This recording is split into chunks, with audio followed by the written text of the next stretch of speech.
ನಮಸ್ಕಾರ ವೀಕ್ಷಕರೇ, HTV news ಕನ್ನಡಗೆ ಸ್ವಾಗತ. ನಾನು ಅದ್ವಿಕಾ. ಸವಿತಾ ಮಹರ್ಷಿ ಜಯಂತಿ ಆಚರಣೆ. ಮುದಗಲ್ ಪಟ್ಟಣದ ಪುರಸಭೆ ಕಾರ್ಯಾಲಯದಲ್ಲಿ ಬುಧವಾರ ಬೆಳಗ್ಗೆ ಭಗವಾನ ಶ್ರೀ ಸವಿತಾ ಮಹರ್ಷಿ ಜಯಂತಿ ಆಚರಣೆ ಮಾಡಿದರು. ಶ್ರೀ ಸವಿತಾ ಮಹರ್ಷಿರವರ ಭಾವಚಿತ್ರಕ್ಕೆ ಪುರಸಭೆ ವ್ಯವಸ್ಥಾಪಕ ಸುರೇಶ ಹೊನ್ನಳ್ಳಿ ಹೂಮಾಲೆ ಹಾಕಿ ಸಲ್ಲಿಸುವ ಮೂಲಕ ಜಯಂತಿ ಆಚರಣೆ ಮಾಡಿದರು.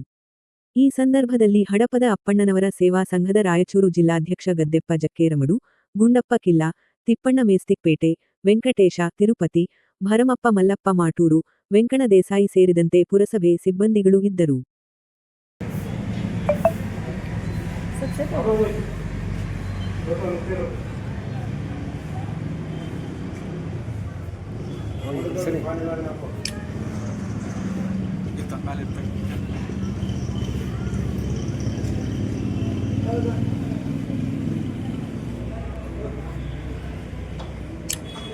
जीपीएस को नहीं अम्मा जीपीएस नहीं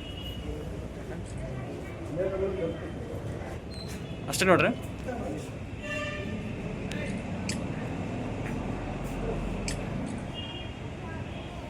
ಓಕೆ.